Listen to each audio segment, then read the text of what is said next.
Bueno, doctora, pues muchísimas gracias. A nombre de la Universidad Autónoma de Aguascalientes le damos la bienvenida a esta conferencia que usted nos va a impartir para nuestros estudiantes de la universidad. Mayormente son estudiantes de sociología, esperemos por aquí luego arriben algunos otros estudiantes de otras de las carreras de la licenciatura de la Universidad Autónoma de Aguascalientes.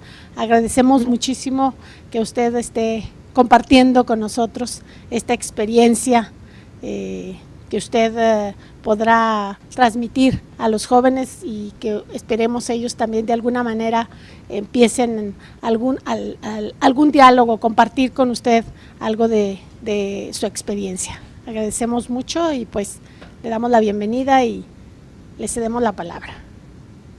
Muchas gracias, Octavio, por la invitación y lo primero es un gran abrazo y mucha solidaridad porque sé que México está viviendo unos momentos muy difíciles y en estos momentos difíciles normalmente los países, las personas dan lo mejor de sí. Creo que México se está mirando a sí misma y está reconociendo sus grandes fortalezas en un momento tan duro, pues. Las imágenes que hemos visto del terremoto han sido terribles, pero también hemos visto un país movilizado en la solidaridad, ¿viste? Y en eso felicitaciones y ojalá que puedan reconstruir. Estábamos hablando con Octavio eso, de que no es la pérdida de una casa, a veces esa casa no es lo físico, no es lo económico, sino que hay toda una historia de vida en ella.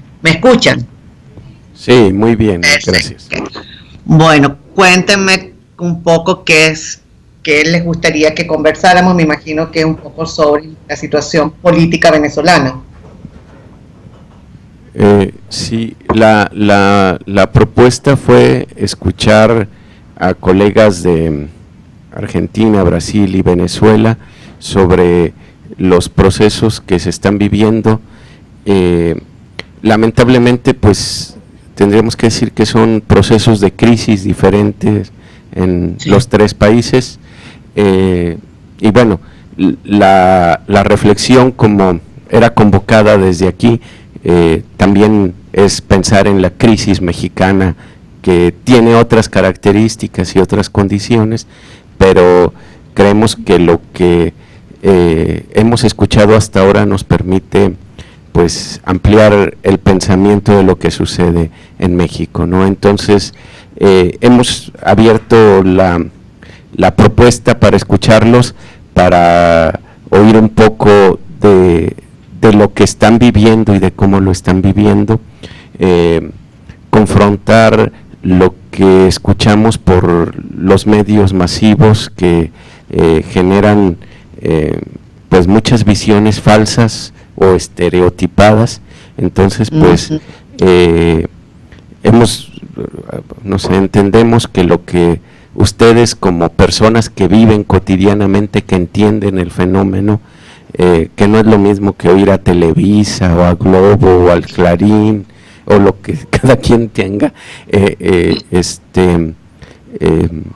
pues nos puede mostrar una mirada. Nos dijo Roberto Veras que él no pensaba que fuera una charla política y al final lo fue. Creo que son miradas políticas las que estamos escuchando. Por supuesto. Y bueno, así lo asumimos, ¿no? Dan para el debate, para el diálogo, para comprender. Sí.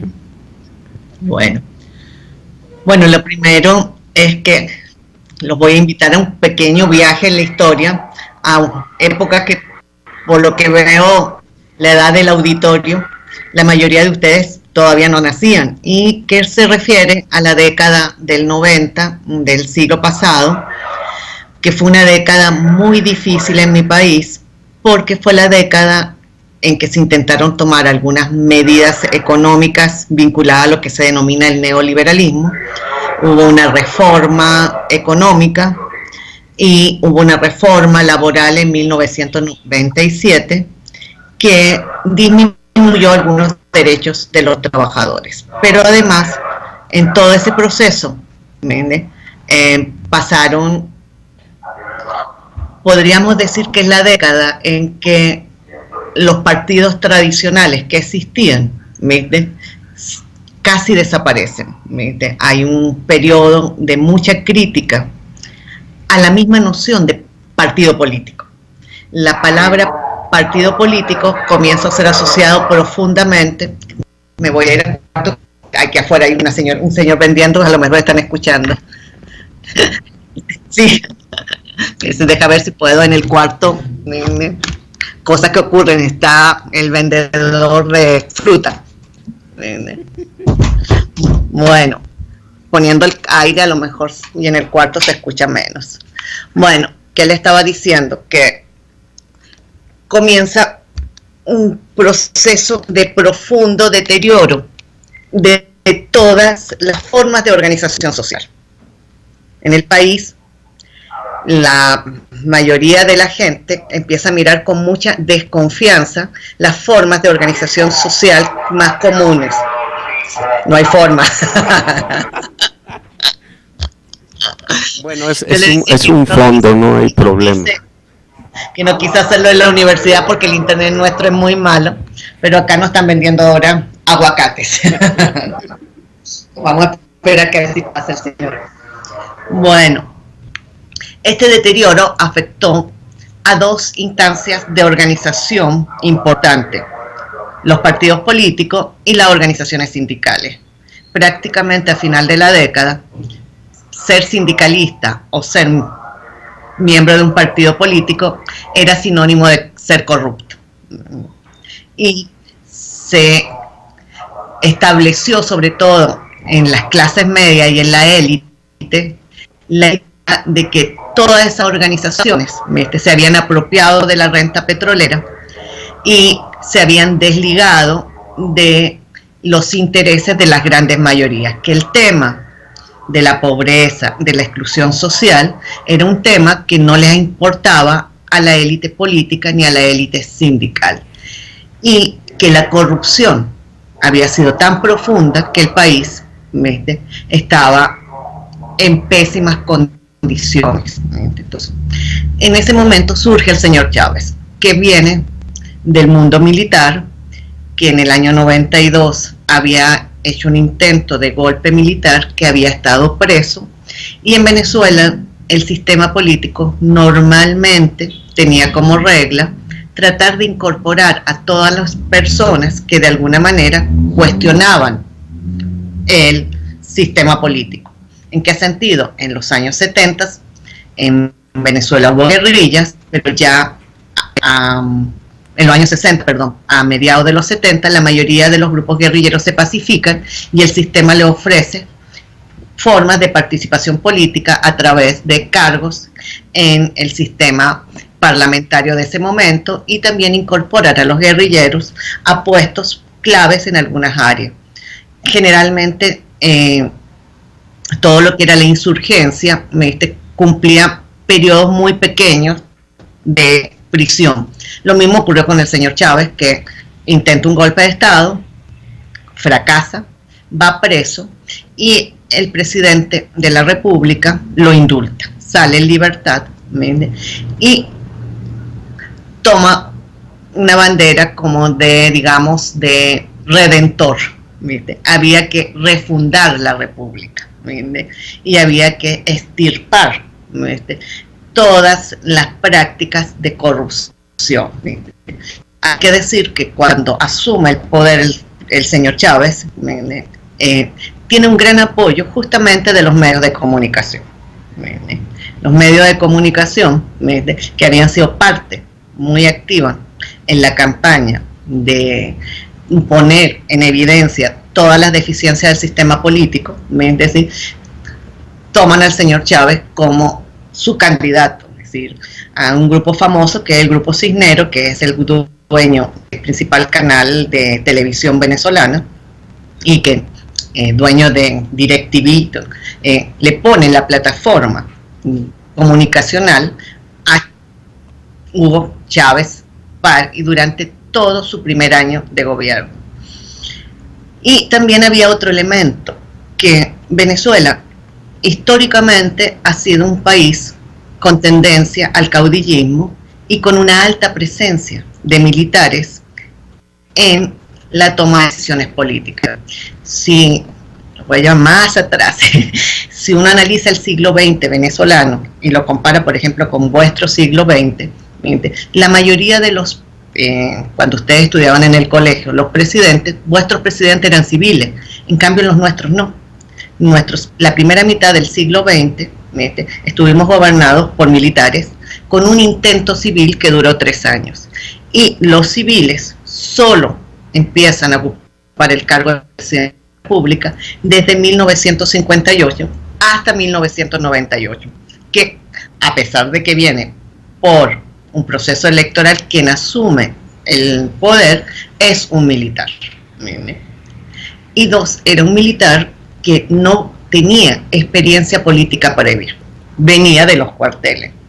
Yo siempre digo que yo conozco muy poco los cuarteles, son una cosa que por lo menos en mi país se han manejado al lado de las, digamos, de la sociedad civil. Y normalmente uno dice que ese es un sitio donde entra un muchacho a los 18 años para aprender 2 cosas, obedecer, y después mandar. Y eso, de alguna manera, es muy contraria a la vida civil y a la vida de los ciudadanos. La vida de los ciudadanos es justamente lo contrario, cuestionar, discutir. Para hacerles más corto, en la luna de miel del presidente Chávez con los medios de comunicación social masiva y con un sector importante del empresariado, duró poco.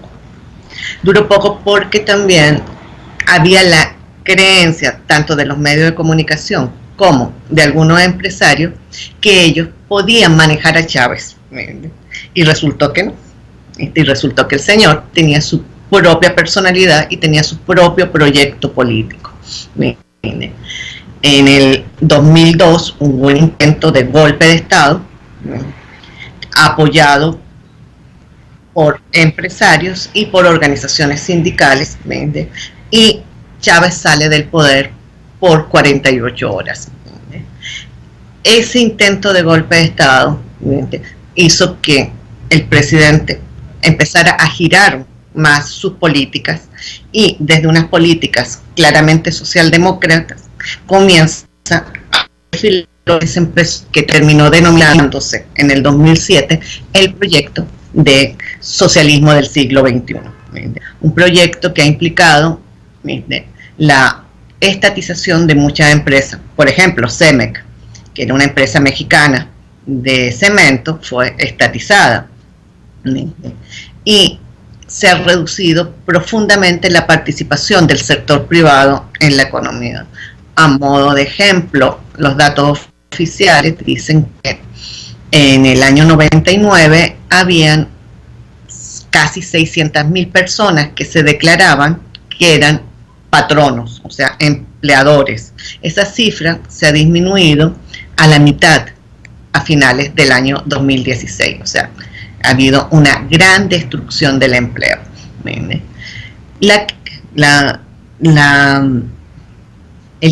Y a medida que el tiempo iba transcurriendo, la revolución bolivariana comenzó a hacerse cada vez más excluyente. Aliados iniciales comienzan a pasar a la oposición.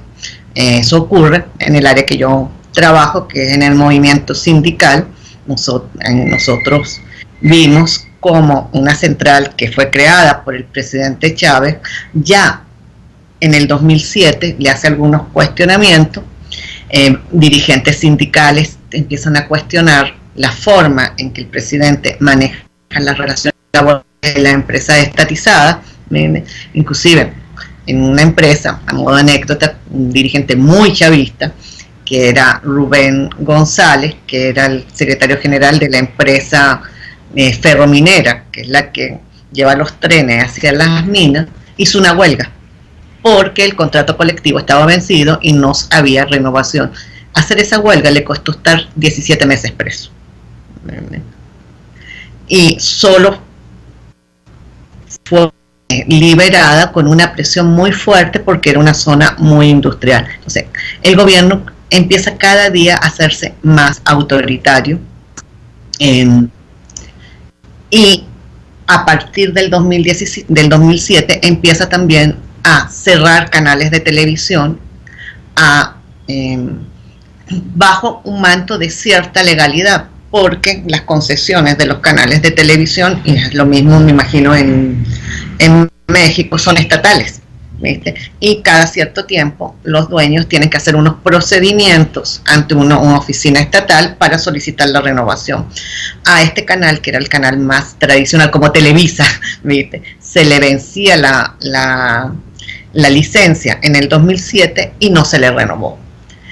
Eso de alguna manera generó mucha protesta, ¿viste?, porque era el canal en que las mamás veían las novelas, el canal de los grandes programas de los días sábados, ¿viste?, y los estudiantes fueron los primeros que salen a la calle. Los estudiantes son fundamentalmente universidades públicas y empiezan a mostrar mucha distancia con el gobierno. Es la famosa generación del 2007 de líderes estudiantiles que logran hacer grandes marchas, ¿vale?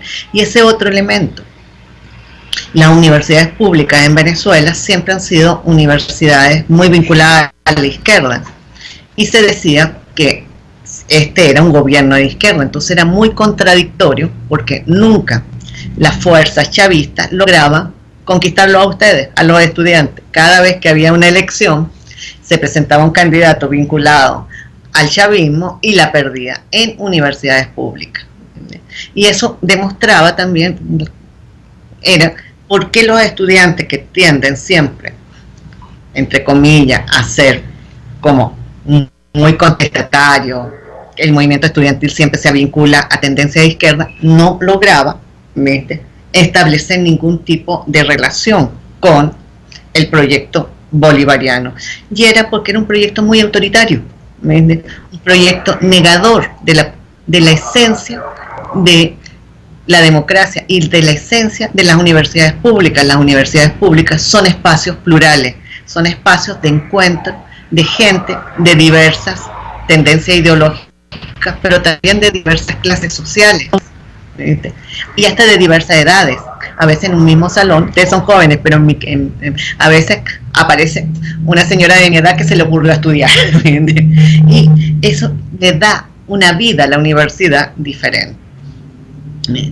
Esa generación, la del 2007, hoy muchos de esos dirigentes estudiantiles han sido los diputados que fueron electos, ¿viste?, en las elecciones del 2000, de diciembre del 2011, que es cuando por primera vez la oposición gana una parte del aparato estatal y obtiene una mayoría en la Asamblea Nacional. Para ser un poquito más corto, ¿qué ha pasado estos últimos años? Estamos en una profunda crisis económica. El país tiene en este momento la inflación más alta del mundo. Te van escuchando ahí el señor que gritaba aguacate. Si usted compraba el aguacate hace una semana, le costaba 20. Se lo compra hoy, le cuesta 40. Y probable mañana le cuesta 60. Es decir, el nivel de inflación del país, ¿viste?, está acercándose ya al 1000% este último año. Cuando Octavio comentaba que había un estudiante que quería ir a estudiar allá, pero que no podía pagar, ¿viste?, los aranceles, es porque en el país los venezolanos no tenemos acceso a divisas. Tenemos absolutamente prohibido en este momento, ¿viste?, comprar $1. No hay posibilidad de tener divisas.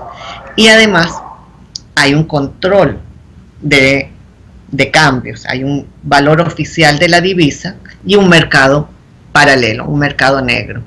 Y la mayoría de los productos que ingresan al país son importados y se venden al precio del mercado paralelo, que ha implicado una gran escasez de medicamentos en este momento. Cosas tan elementales como una aspirina no hay en el país. La vez pasada yo les comentaba, yo sufrí hace muchos años en una operación, me extirparon la tiroides, tengo que tomar toda mi vida tiroxina. Eso no existe en el país. Y es razonable que no exista. La última vez que la compré me costó el equivalente a 2 centavos de dólar. Y justo una amiga mía la compró en México y costaba $20. Entonces, al haber este férreo control, lo que ha pasado es que todos los productos más básicos han desaparecido. Y además ha ocurrido otra cosa. Esta escasez de productos ha comenzado a afectar también la vida cotidiana de la gente. En el último año, en promedio, han sacado organizaciones que se dedican a estudios de salud, los venezolanos han perdido 8 kilos. Y tenemos una situación grave de hambruna. En promedio se están muriendo 4 niños recién nacidos desnutridos. Eso está llevando al país a una situación muy, muy difícil. Por eso se está hablando de la necesidad de abrir canales de ayuda humanitaria. En la calle, cualquiera de ustedes, si transita por cualquier calle de cualquier ciudad, va a haber muchos niños deambulando, pidiendo cualquier tipo de comida. Eso ha implicado también que ha aumentado profundamente la deserción escolar. Es decir, no hay forma de mantener un niño dentro del sistema educativo porque la familia no tiene dinero para comprarle las cosas más elementales para que vaya a la escuela. Tan elementales como que no tiene dinero para darle comida. Nosotros estamos recién iniciando este año escolar y en general a una familia le costaba el equivalente a 3 salarios mínimos equipar a un niño con las cosas básicas para ir al colegio. ¿De qué estoy hablando? El uniforme, los útiles escolares y el morral. Ni siquiera zapatos. Si tenías 2 niños, y los ingresos de la mayoría de la gente se está ubicando entre 1 y 2 salarios mínimos. Porque el gobierno ha tenido una política de achatar las escalas salariales, de concentrar la escala salarial, y a la vez la inflación que no ha podido ser controlada hace que cada día el ingreso mínimo de los trabajadores no alcance para ni siquiera cubrir la canasta alimentaria. Para cubrir la canasta alimentaria, o sea, solo alimentos en el país, se requiere que una familia tenga ingresos superiores a 5 ingresos mínimos, por lo cual se está convirtiendo en una situación común en que las familias han disminuido la cantidad de comida y han disminuido, se selecciona a veces en las familias quién va a comer, se privilegia a los niños, y antes eran 3 comidas para los niños, ahora de varilla, 2 comidas para los niños, y los adultos comen una sola vez en el día. Esa grave crisis económica, también fue uno de los elementos que hizo que durante todo este año, a partir de abril, fundamentalmente la población de clase media opositora saliera a las calles a manifestarse pidiendo el cambio de gobierno. Hubo 3 meses de protestas fuertes, pero tuvieron la característica que pasó a ser de una protesta muy vinculada a la clase media a una protesta que se incorporaron los sectores populares. Y un gobierno que se dice de izquierda y progresista consideró que era una gran afrenta que los sectores populares, las barriadas populares salieran a protestar contra ellos, y se generó una represión muy fuerte. Inclusive en los edificios de las clases populares, entraba la policía política destrozando completamente puertas, llevándose preso a gente, y de 3 meses hubo mucha tensión. Estaba todo el problema económico que seguía, pero también una parálisis todo el país. Probablemente escucharon que la gente se encerraba en sus cuadras, todos los días habían protestas en la calle. Eso terminó con más de 140 muertos y con más de 2.500 presos. Hay muchos chamos de la edad de ustedes que están en este momento presos en los cuarteles de la policía política. Hay un sitio horrible que busquen lo que en internet que se llama La Tumba, que es un sótano muy cerca de una estación de metro, un sótano donde para los venezolanos, que es un clima cálido, estar en 5 o 6 grados de todo el tiempo con aire acondicionado, te mueres de frío. Entonces te pasan todo el día y toda la noche sin luz en un sitio. Son muchos los jóvenes que están sometidos inclusive a tribunales militares. Hoy la protesta no solamente implica lo que se ha llamado la criminalización de la protesta, que pueda ser detenido por salir a la calle a protestar por tus derechos, sino que en este momento todos los juicios han sido pasados a la jurisdicción militar y se le está aplicando códigos militares. Hemos aprendido delitos que no conocíamos, algo del centinela, una infracción al centinela que parece que es un delito. Eso implica que los muchachos puedan ser condenados a prisión como mínimo de 10 a 12 años. Cuando los chicos los detienen, o a todos los que detienen, se pasa un periodo altísimo de aislamiento. A ti te llegan a tu casa, te llaman a tu chamo y pasan 15 o 20 días en que tú no puedes ver a tu hijo o a tu esposo o a tu compañero de trabajo. Y también toda la lucha por liberarlo, es muy discrecional lo que puedan hacer la policía política. En este momento hay más de 30 personas en que los tribunales dieron la orden de su libertad y siguen presos. No hay forma que la policía política permita su excarcelación.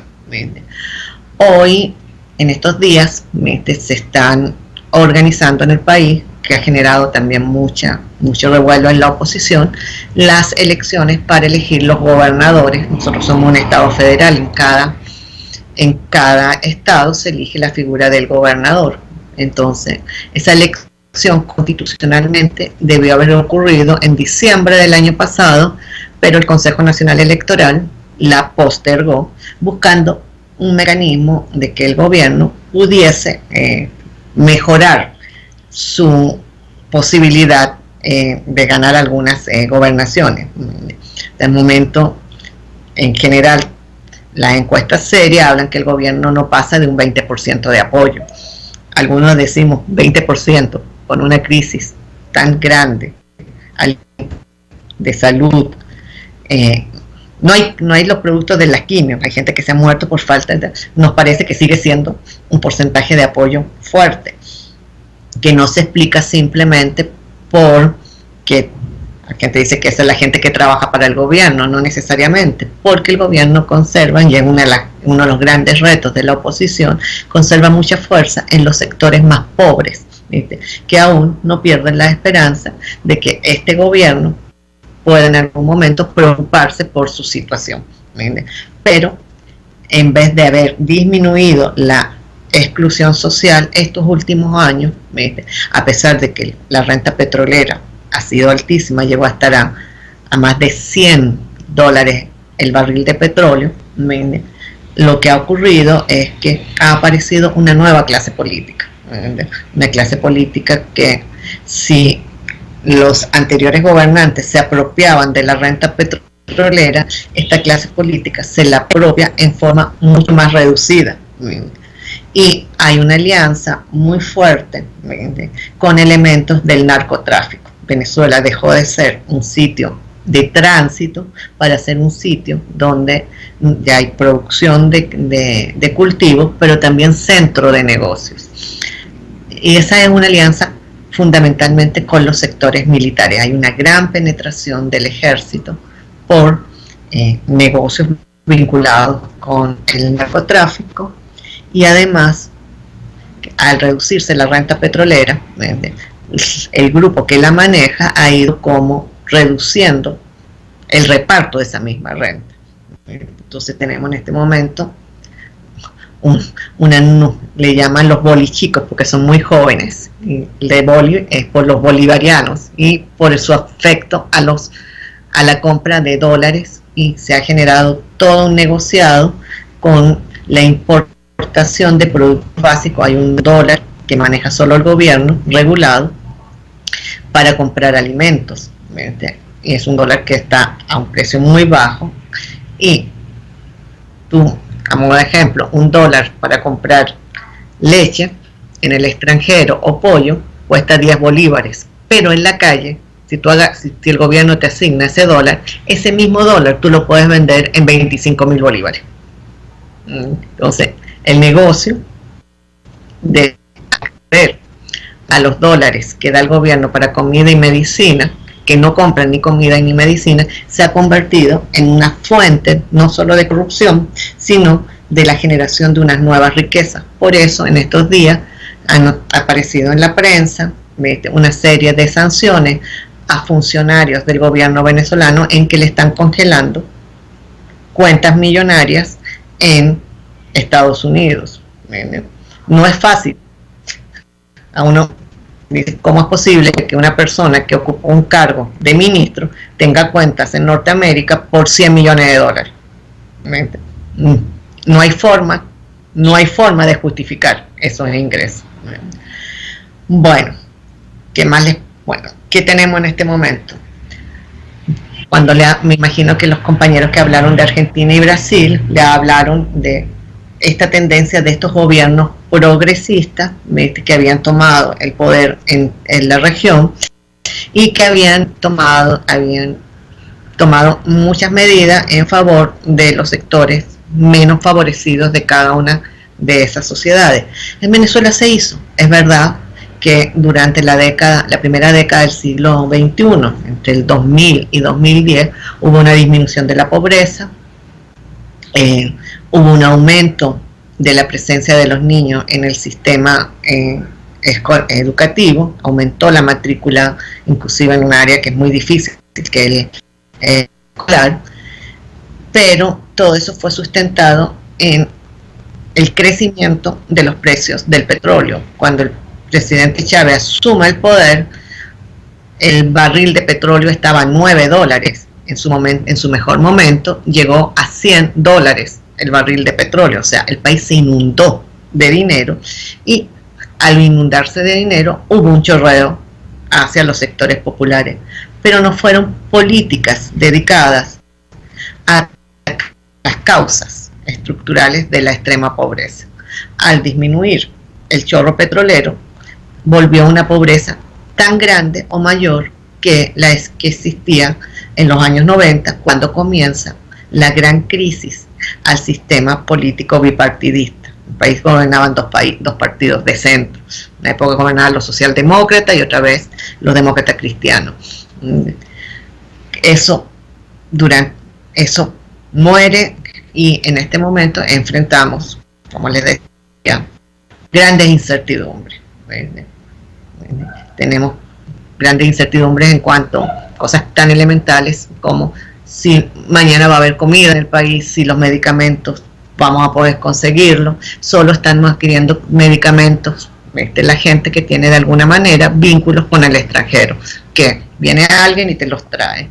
Y estamos muy preocupados, sobre todo por lo que puede implicar este proceso que hemos estado viendo de desnutrición y de salida de los niños del sistema escolar, porque eso va acrecentando un problema viejo en Venezuela, que es un problema de anomia social. Entonces, tienes un montón de niños ahora deambulando por las calles, tienes un problema nutricional fuerte, que tal vez no lo vamos a ver hoy, pero en unos años más el país lo va a sufrir.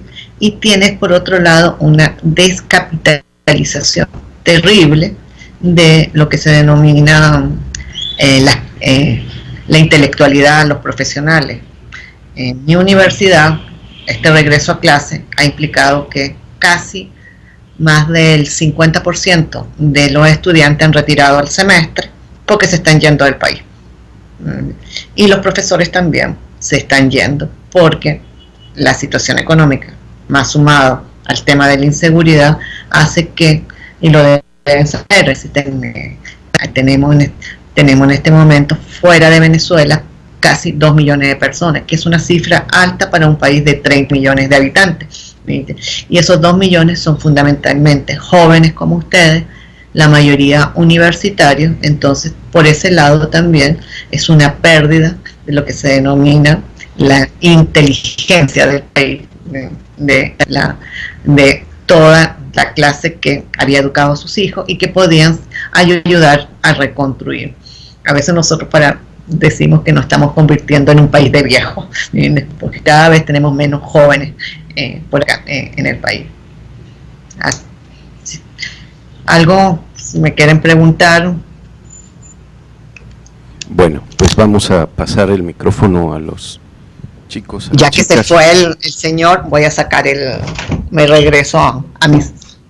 Sí, mientras hacemos aquí la lista de quién quiere preguntar, comentar. Como siempre hacemos 5 preguntas y seguimos. A ver quién se anima.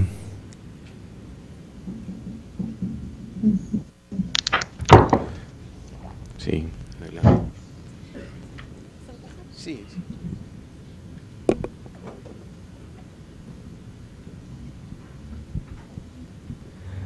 Buenos días. Había comentado algo de que hay un mercado paralelo sobre el dólar que está dando el gobierno.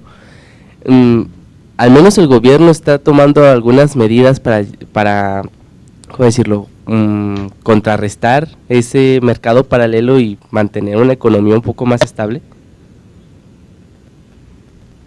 Y ya. No. ¿Alguien más? Va a unirla, ok. Sí. Es igual referente al cambio de divisas, pues he estado viendo que hay mucha migración de gente que logra salir del país y que a través de esto pues tiene un poquito mejor calidad de vida y manda dinero a sus familias. Entonces, al haber este mercado negro que les da la oportunidad de obtener más dinero por el dólar, estas familias se pueden ver beneficiadas, ¿no? El problema es que cuánto se tardan en, por ejemplo, obtener un pasaporte para poder salir del país legalmente.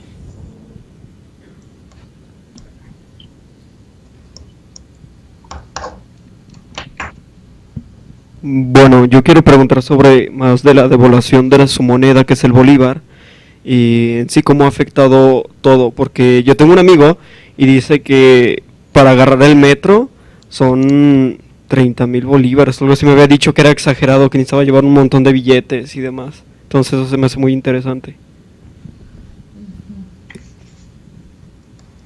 ¿Alguien más?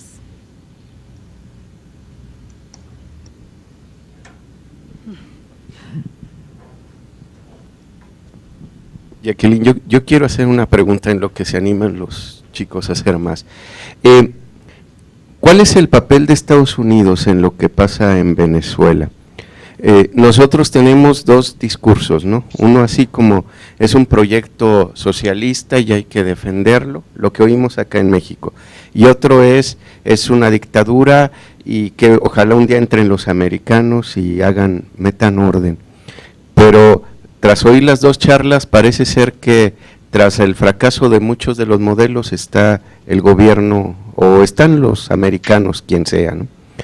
Y junto con eso a mí me gustaría saber si era desde el principio un gobierno de estos que se llaman neodesarrollistas o no. Digamos, lo podríamos equiparar al PT de Brasil o a los Kirchner en Argentina. No sé si haya otra antes de que... Sí, aquí hay uno. Bueno, mi pregunta es cómo ha sido para el país el hecho de que cada vez haya menos jóvenes por lo mismo de la situación que nos ha platicado. Bueno, si les parece, escuchamos la respuesta y luego ojalá se animen a preguntar más cosas. La primera sobre si el gobierno hace algo para evitar la existencia de un mercado paralelo. Lo intenta, pero las transacciones en el mercado paralelo normalmente, hay una página muy famosa que se llama Dollar Today, ¿viste?, que hace el cálculo de cuánto cuesta el dólar no oficial con base a las transacciones que se efectúan en Cúcuta. Entonces el gobierno ha intentado bloquear la página, pero el problema no es evitar el dólar paralelo. El problema es mantener, ¿viste?, un férreo control de cambio que hace que tener divisa sea el único mecanismo que la gente tiene para proteger sus ahorros o para comer. En un proceso de alta inflación no es conveniente, es suicida mantener tu dinero en bolívar, cosas tan elementales. O sea, si hoy un televisor te cuesta 100 y en 2 meses más te va a costar 1000, la forma de protegerte es tener el poco dinero que tú tengas en la moneda, en divisa extranjera.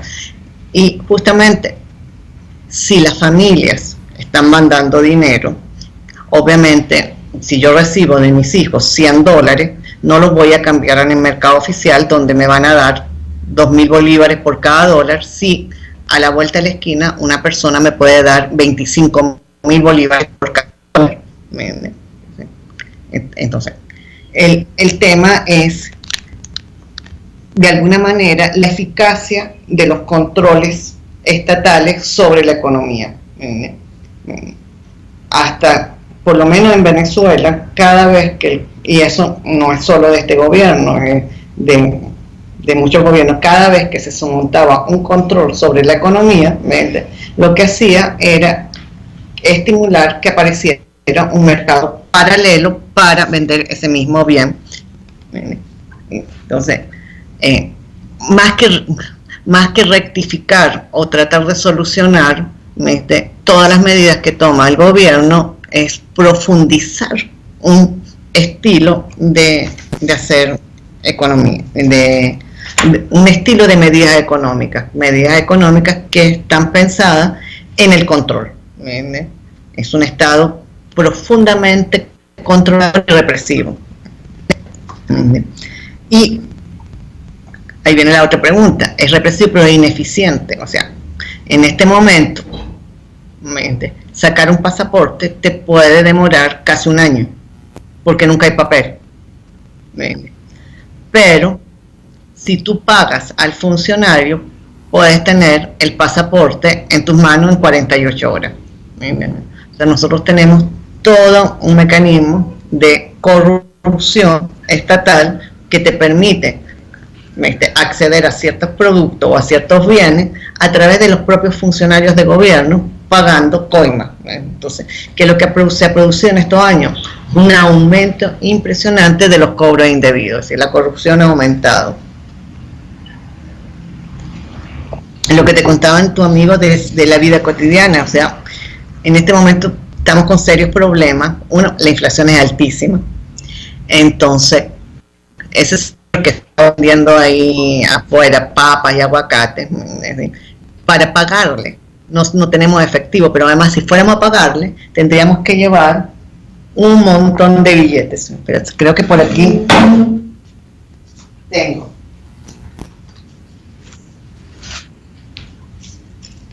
Esta es la moneda oficial, es uno de los billetes de más alto valor en mi país, que es 100 bolívares. Ven todo este montón. Bueno, con esto no me compro ni un kilo de papa. No me alcanza. Acá creo que con este montón de billetes me alcanza para comprarme como 4 o 5 huevos. Entonces, y tampoco en este momento hay efectivo, si tenemos una restricción, ocurren cosas en los mercados populares en este momento, en los mercados informales, todo el mundo tiene punto de venta, porque si no puedes adquirir absolutamente, o sea, ir a hacer un mercado con dinero implica prácticamente ir con una carretilla. Y además, los bancos no te están dando dinero. Entonces, todo el sistema está funcionando a través de transacciones. ¿Y qué está pasando? Eso es muy duro, sobre todo los que somos profesores universitarios, iniciar un año escolar con 60 o 70 estudiantes y terminarlo con 30, porque la mayoría se está yendo. Y uno no les puede decir no se vayan. Está una crisis económica fuerte, no tienen ninguna posibilidad de conseguir un buen trabajo acá, y tal todo el tema también de la inseguridad.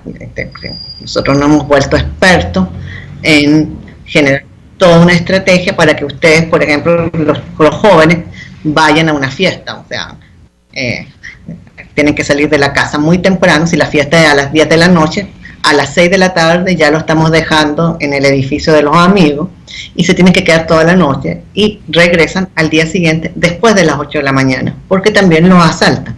Entonces, y en este momento hasta recibir a los amigos de los hijos en la casa es un gasto enorme. O sea, si vienen 2 muchachos para acá, yo no tendría cómo darles de comer. Cosas tan elementales como una Coca-Cola, 1 litro de leche, hasta para una profesora universitaria son carísimos.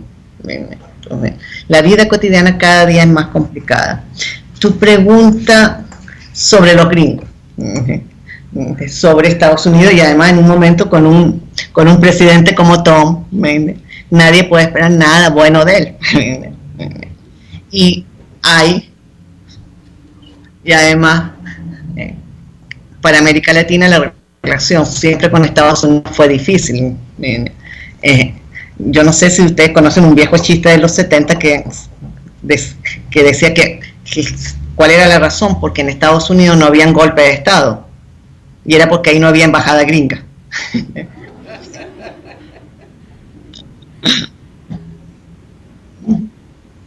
Entonces siempre se piensa que detrás de cualquier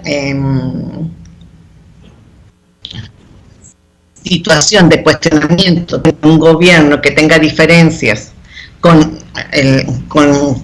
Estados Unidos, está la mano peluda del imperio.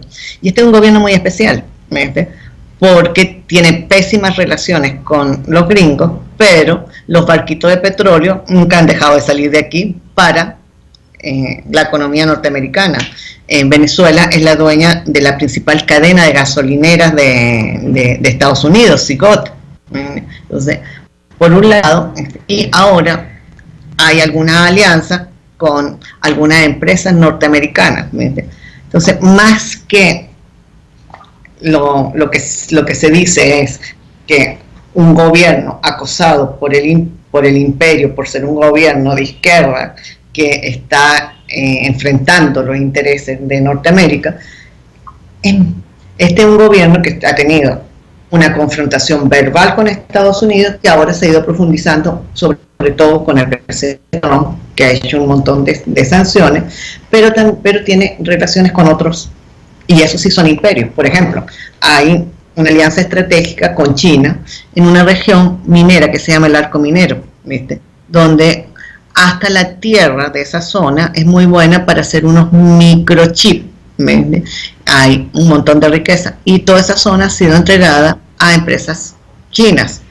Hay otra alianza con Rusia, y nadie diría en este momento que Rusia es un país socialista. O sea, el señor Putin es casi más de derecha que el mismo señor Trump. Entonces, si este gobierno se puede ubicar en los gobiernos progresistas, yo creo que sí, porque tanto los gobiernos de Lula como de los Kirchner desarrollaron una serie de medidas sociales, y esas medidas en algún momento fueron bastante positivas para la mayoría de los sectores populares. En esa área sí, pero este desarrollo de medidas de políticas sociales universales, siempre en Venezuela, a diferencia de de Brasil y de Argentina siempre fueron combinados con un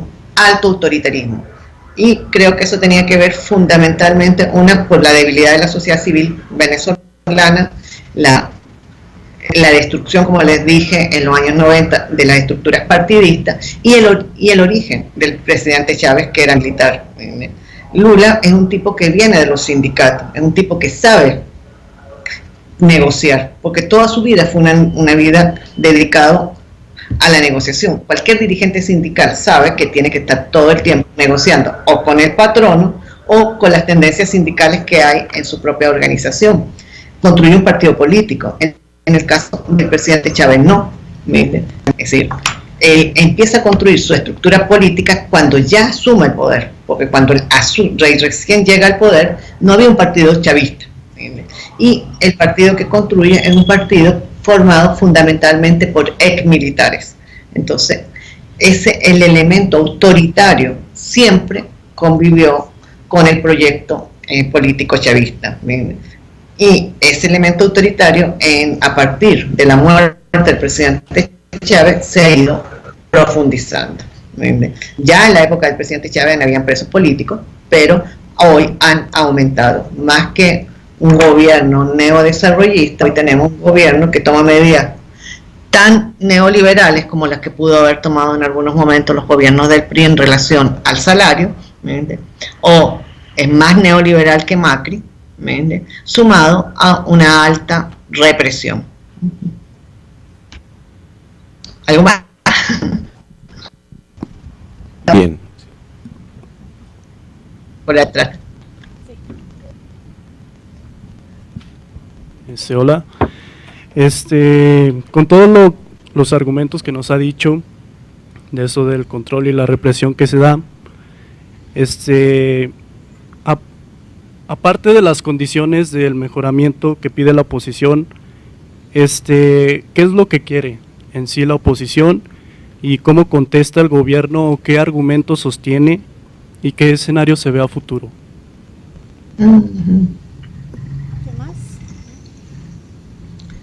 Bueno. Hola, otra cosa en base al salario.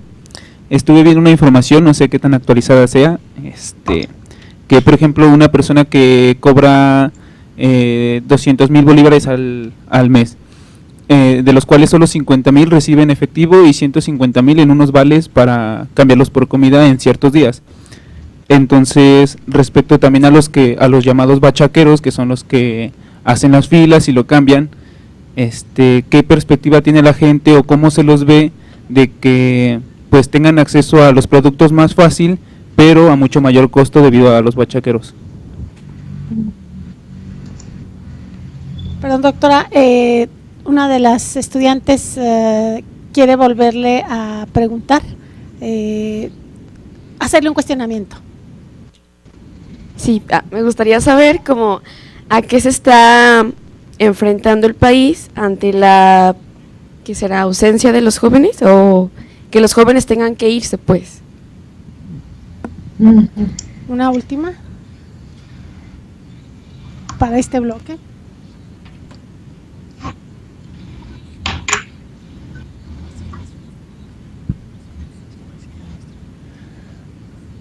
Hola, buenas tardes, o buenos días, perdón. Hola. Tengo una amiga en Venezuela que me habló sobre la constituyente cuando se aprobó. Tengo entendido que se eliminó la propiedad privada. No sé qué tan cierto sea y si es cierto, qué tanto afecta al Estado.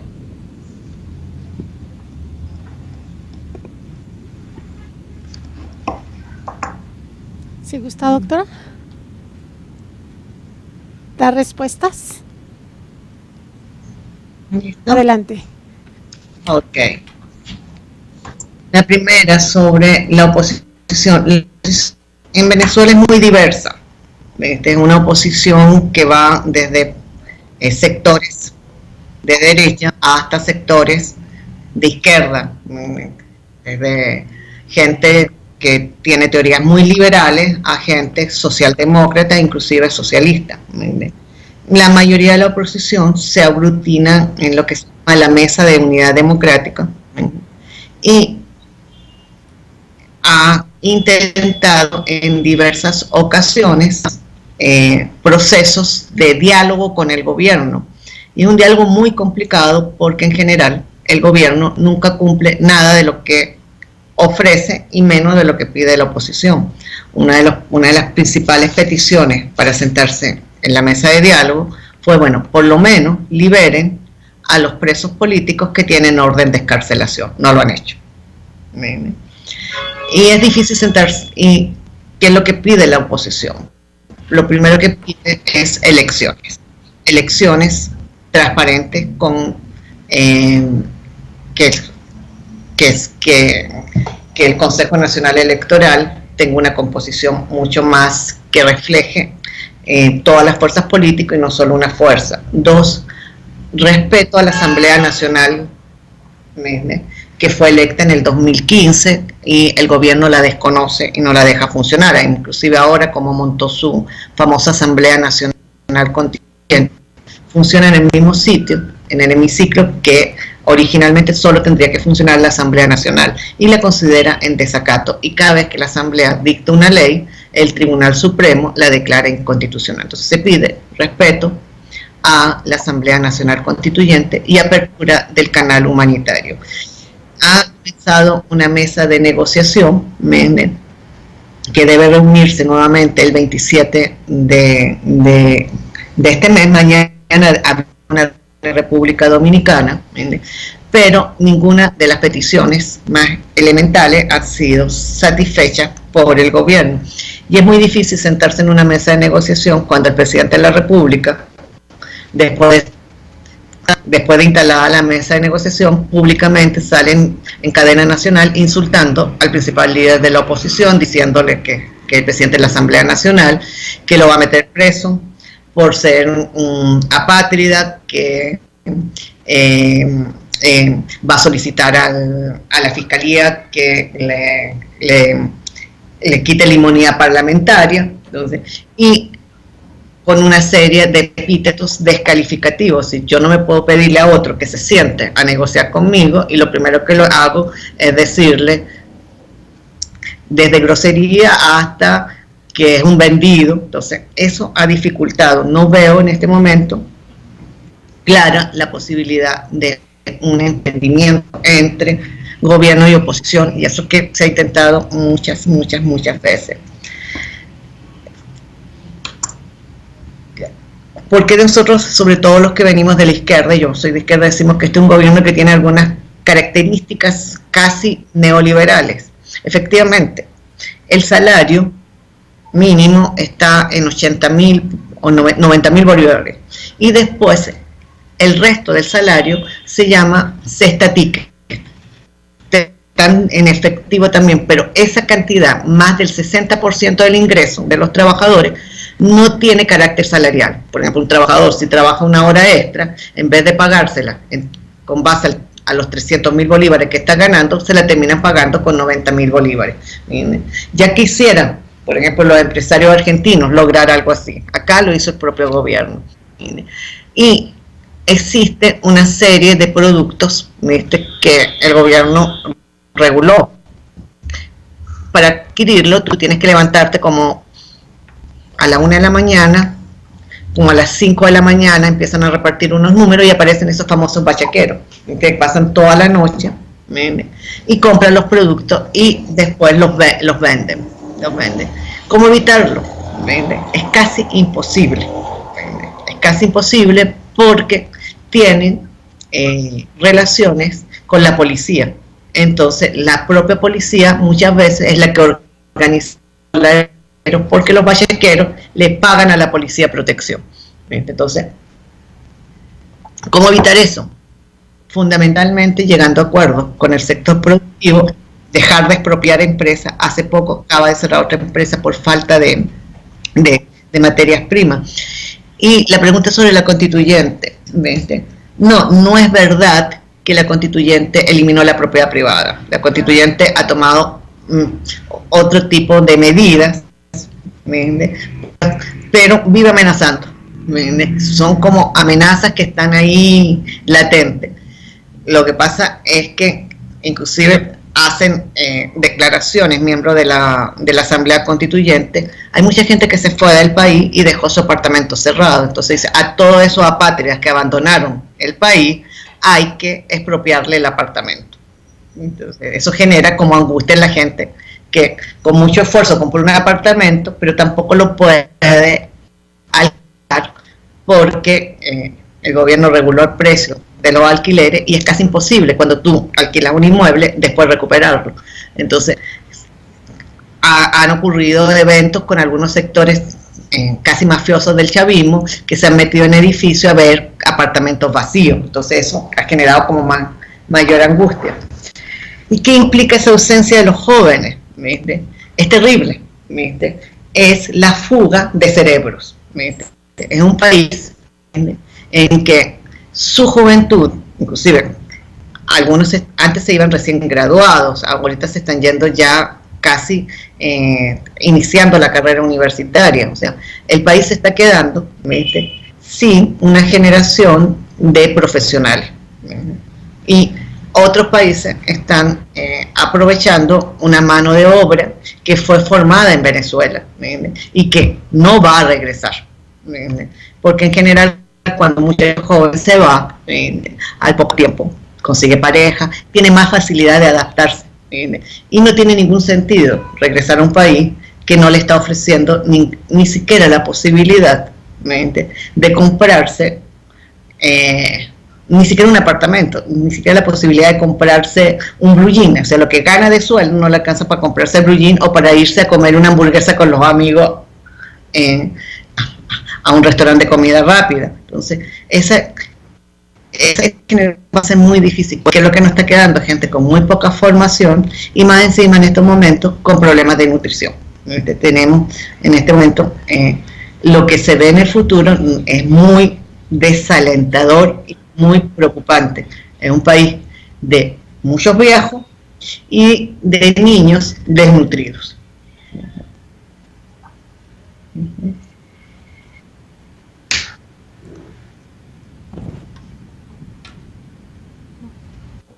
¿Alguien más gusta preguntar? ¿Sí?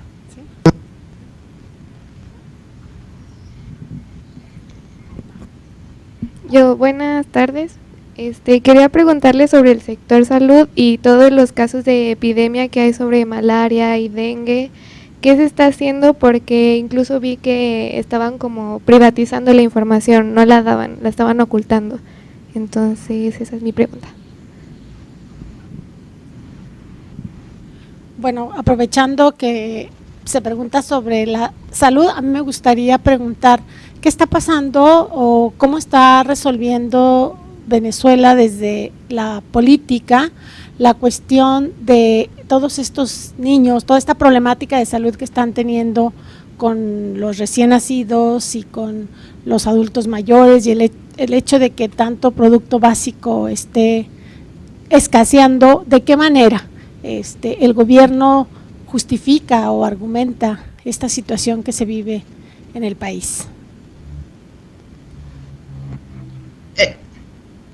Efectivamente han reaparecido una serie de enfermedades que estaban completamente superadas, y una serie de epidemias. No hay datos oficiales, porque el boletín epidemiológico que publicaba el Ministerio de la Salud dejó de publicarse a inicios de la década actual. O sea, en el 2011-2012 ya desaparecieron los datos. Y hay un serio problema de salud pública, porque no solo que ha reaparecido la malaria, reapareció la tuberculosis, enfermedades endémicas completamente superadas, casi a mitad del siglo XX, hoy son cotidianas, y no hay medicamentos. La cantidad de gente que está en muy malas condiciones o ha muerto es grande, pero datos en concreto no hay, al punto que los colegios médicos, los colegios de enfermeras y los sindicatos de trabajadores de los centros de salud han lanzado una campaña internacional que se llama SOS Venezuela, buscando la forma de conseguir algún tipo de que la organización internacional, la OPS o varias organizaciones manden medicamentos, pero eso implica un acuerdo con el gobierno que asumiera que tiene una crisis humanitaria, y el gobierno considera que no tiene una crisis humanitaria, que las cosas están muy bien y que muchas de las cosas que pasan es producto de lo que ellos denominan la guerra económica. Esto es que hay unos empresarios malvados, ¿viste?, que se niegan a producir, ¿viste?, y por otro lado está el imperio, el señor Trump y los norteamericanos congelando las cuentas de Venezuela, que les impediría comprar los medicamentos. El congelamiento no ha sido de cuentas estatales, sino que ha sido de cuentas personales. Pero el gobierno no se ve a sí mismo como un gobierno que tenga un problema. Se ve un gobierno asediado por fuerzas reaccionarias, en el término de ellos, por la derecha, ¿viste?, que lo quiere tumbar, y ellos sienten que todas las políticas que ellos toman son para beneficiar a la gente, y cada vez que se les pide que cambien políticas, te acusan de ser neoliberal, ¿viste?, y hay cosas que son llamativas, por mucho desprecio al conocimiento técnico. Por ejemplo, no les gusta la palabra gerencia, dicen que ese es un término neoliberal. Entonces, como no les gusta la palabra gerencia, no toman medidas para organizar adecuadamente ningún servicio. Y ponen gente que no sabe del área. Entonces, tú tienes un ministro de salud que no tiene idea de salud.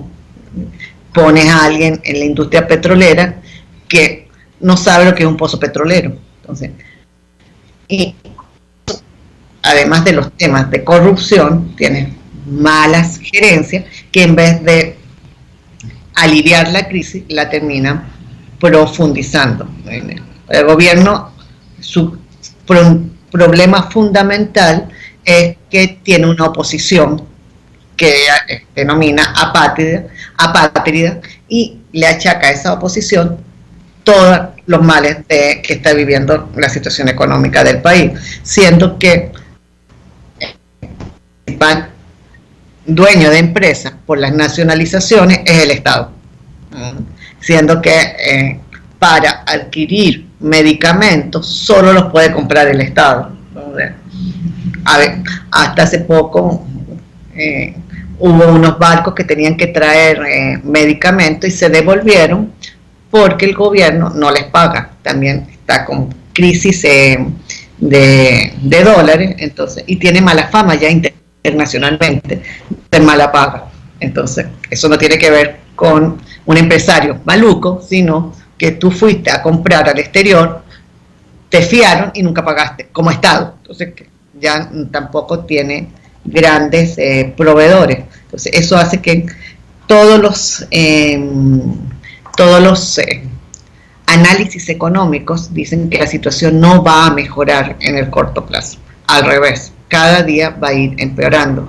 Inclusive cosas tan elementales de la agricultura, que eran cosechas que tendrían que estarse en este momento plantándose para que en 3 o 4 meses la cosecha de papa, de auyama, de elote, no se pudo plantar porque no hay semilla. Y los que tienen semilla no tienen fertilizante. Entonces se augura una profundización de la crisis económica. Y la actitud del gobierno es asumir que esos niños que están en la calle es un problema de la familia. Llegaron al colmo que un niño murió de desnutrición en un hospital. Era un niño que tenía como 3 años y pesaba 4 kilos. El niño murió en el hospital. ¿Qué hizo el gobierno? Metió presa a la mamá. ¿Vale? Entonces, si tu hijo no come, no es porque no hayan alimentos, eres tú. Bueno, que es una visión bien neoliberal de la responsabilidad estatal. La responsabilidad del cuidado de los niños en un gobierno socialista debería ser compartida entre Estado y familia. ¿Viste? Es como en Chile, que en Chile dicen que la educación es responsabilidad de la familia y no del Estado. ¿Viste? Acá, en los hechos, a pesar de que la Constitución dice que es responsabilidad estatal, está siendo una responsabilidad de cada familia. Y lo que está haciendo la gente que tiene un poco de dinero y organización es que en el país se están generando muchas ollas comunes, ollas para que la gente vaya a comer. Obviamente hay, como vienen las elecciones, los candidatos a gobernadores han generado ollas comunes en las zonas que ellos son candidatos. Ayer metieron preso a un señor que estaba a cargo de una olla común porque estaba vinculado a un candidato de oposición. Entonces, por otro lado, hasta la forma de organizarte para enfrentar la crisis puede generar reacciones desde el gobierno porque asumen que puede ser parte de la campaña mediática para desprestigiar a un gobierno que de origen popular, por decirlo así. El presidente a cada rato vive recordando que él es un presidente obrero porque fue trabajador en el metro de la ciudad. Él era conductor de... Nosotros tenemos metro subterráneo y tenemos unos metrobús que eran por encima por las calles, y él era conductor. Entonces dice, yo soy de clases populares y estoy muy preocupado por lo que le pasa a la gente. Entonces, y también está el otro elemento que hace que lo que decía que Octavio ocurra, como hay un retroceso de lo que se denominan gobiernos progresistas, ya en Argentina no en Brasil, Chile va a perder, ¿viste? Sí, está toda la teoría un poco maniqueísta, que este es el último gobierno progresista que queda en la región, además de Evo, y que hay que protegerlo y no cuestionar sus políticas, ¿viste? O sea, si tú cuestionas al gobierno, te dicen prácticamente que eres aliado de los intereses más perversos del imperio. Muy bien. ¿Alguna otra pregunta, chicas, chicos? Ahí hay una pregunta.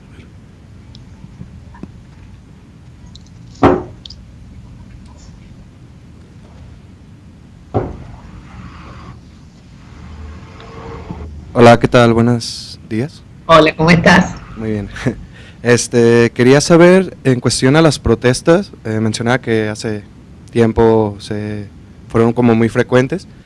¿Cuáles eran los daños como a la ciudad tal cual y cómo era la adaptación que tenía la gente pues en su tránsito diario? No sé, ir al trabajo simplemente, porque pues se veían en videos en YouTube que incluso cerraban como medios de transporte y cosas así. ¿Alguien más? ¿Alguna otra pregunta? ¿No? Sí, aquí hay otra. También sobre las manifestaciones, ¿qué onda con eso de los perdigonazos y que se consideraban terroristas al defenderse o algo así? Es que me contaron y pues quiero saber sobre eso. ¿Alguien más? ¿Ya no? Bueno, pues tenemos esas dos. Bueno, lo de las protestas, hubo dos periodos de protesta muy fuertes. En el 2014, todo en el primer semestre del 2014 hubo muchas manifestaciones, pero no eran tan seguidas. Y eso se acrecienta entre abril y julio de este año, que eran manifestaciones todos los días. Y la verdad de las cosas, la vida cotidiana se volvió una locura, porque tú tenías que organizar tu trabajo, hasta tus compras, ¿viste? Dependiendo, sabiendo si había una protesta de la oposición y la protesta del gobierno. Entonces, circular por la ciudad era muy, muy complicado. Mi universidad, por ejemplo, los muchachos perdieron el año, no hubo forma. Nosotros teníamos que haber terminado el año escolar en julio. Recién hoy están presentando, hoy comienzan los exámenes finales, y el año que tenía que empezar en octubre probablemente va a comenzar en enero. O sea, la vida cotidiana se trastocó completamente, y en algunos momentos también la oposición se puso inclusive como muy loca. Eran los famosos trancazos, y te cerraban todas las salidas de tu urbanización. Hubo situaciones muy dramáticas en la cual había gente enferma que no podía salir porque te trancaban por todos lados. Y empezó a haber como dos ciudades, la ciudad de la protesta y la ciudad normal. Y la ciudad de la protesta estaba más vinculada a los sectores de clase media. Cuando iba a los sectores populares, ahí era como si no estuviera pasando absolutamente nada. Eran dos países que convivían. A veces la represión era muy dura y, por ejemplo, cerca de aquí de mi casa hasta la universidad, y yo veo como a 20 cuadras, te llegaba el olor de las bombas lacrimógenas, la cantidad de bombas. El uso de perdigones, que el gobierno dice nosotros jamás hemos estado usando armas de fuego, es verdad, pero las perdigones tan de cerca que mataron a un muchacho le reventaron el corazón con un perdigón porque se lo lanzaron a quemarropa, que fue para una lete, un muchacho de 18 años de una universidad, era tan la cantidad de perdigones que tú veías a los muchachos completamente heridos. La represión fue muy, muy dura.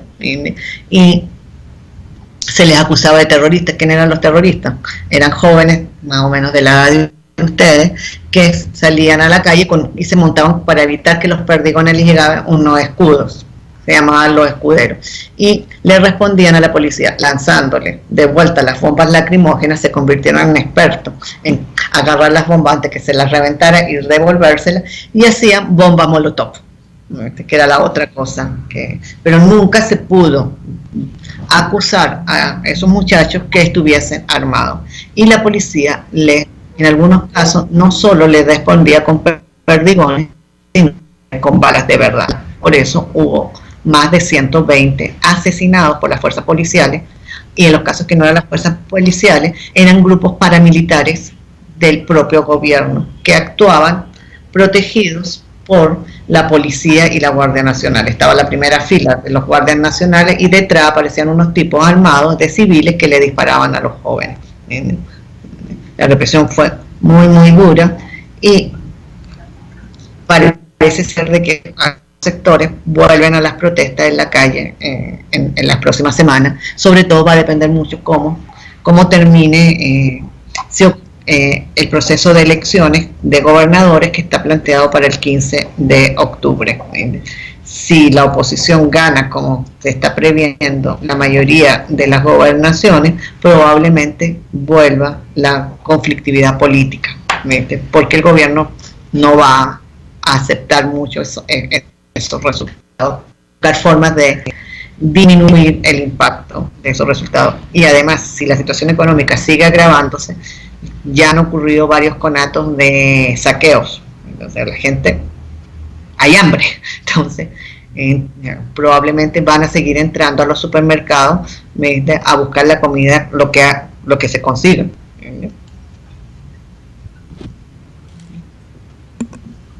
Bueno, pues quisiéramos agradecerle, doctora. Muchísimas gracias. Perdón, ¿alguien más quiere preguntar?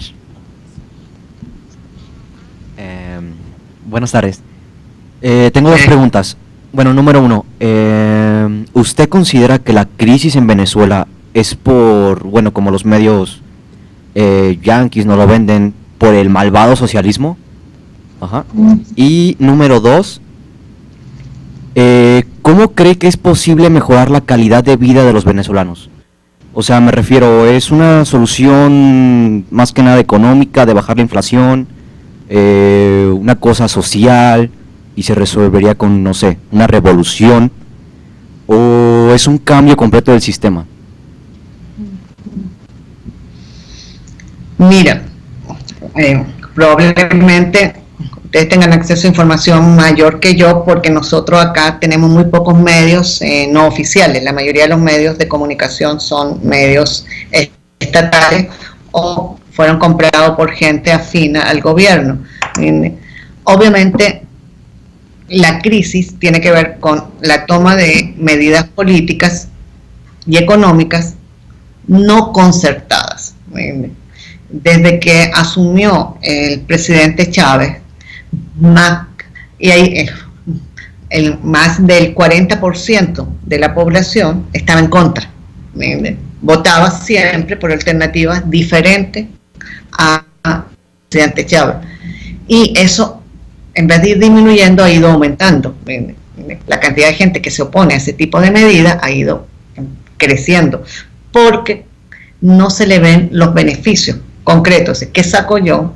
Me lanzan una ley con un nombre rimbombante, ley de protección de la población contra el acaparamiento, la usura, las malas prácticas para asegurar la felicidad suprema del pueblo y que tenga acceso a los bienes básicos.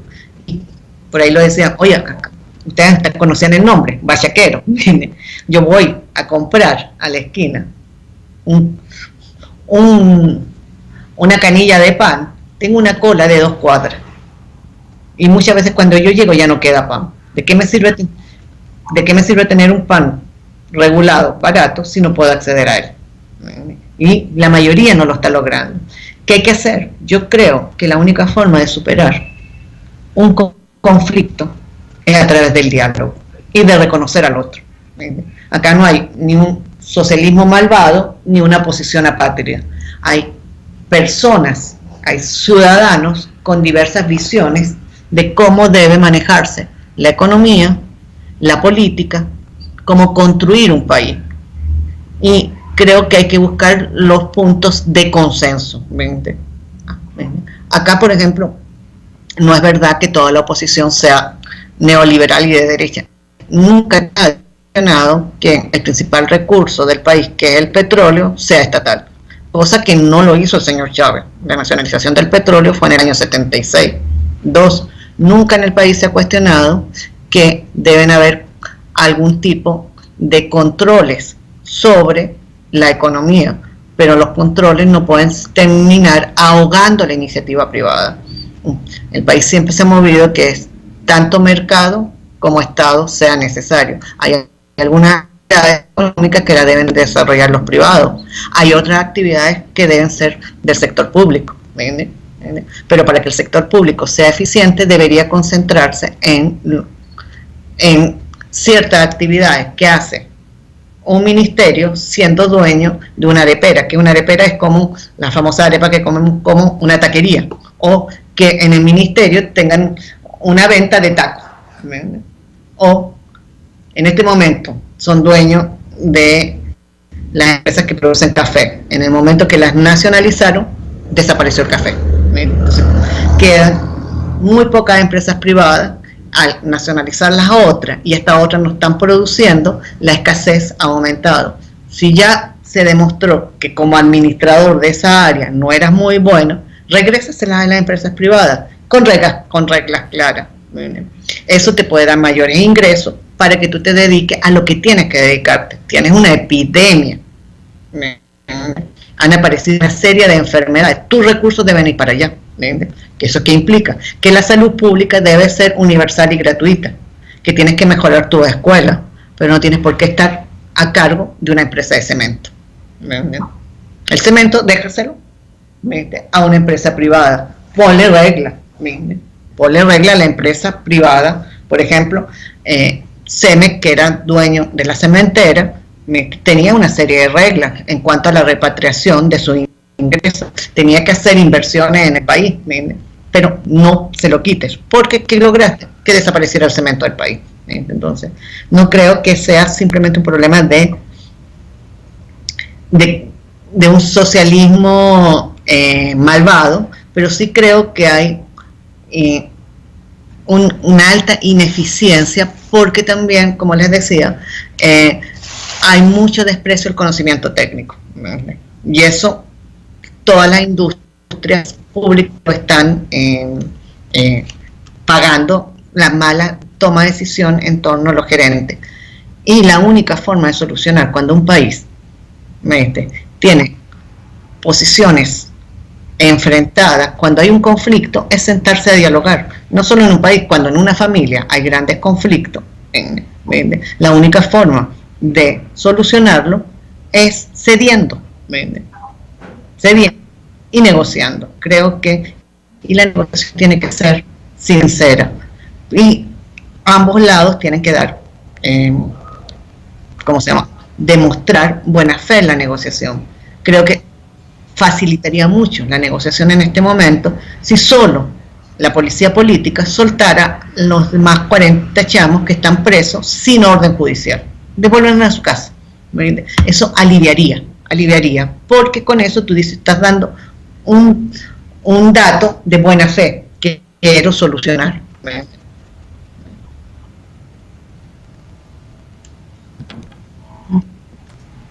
¿Alguien más? Bueno, pues, doctora, pues, quisiéramos agradecerle muchísimo este tiempo que compartió con nosotros y que los jóvenes pudieron tener un acercamiento desde dentro de la situación que vive Venezuela. Quisiéramos agradecerle mucho su tiempo y el compartir con los estudiantes de la Universidad Autónoma de Aguascalientes y del Departamento de Sociología. A nombre de la institución, agradecerle también al doctor Octavio por habernos permitido tener estos diálogos, por permitirnos tener vivir esta experiencia a través de sus pláticas, de sus conferencias y de compartir sus experiencias. Muchísimas gracias, doctora, y reciba un fuerte aplauso de nuestros estudiantes.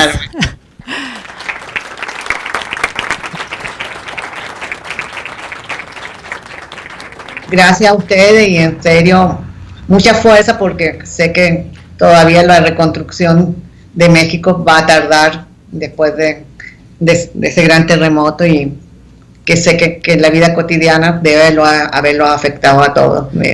Suerte y muchas gracias por invitarme. Sí, muchísimas gracias. Hasta luego. Chao.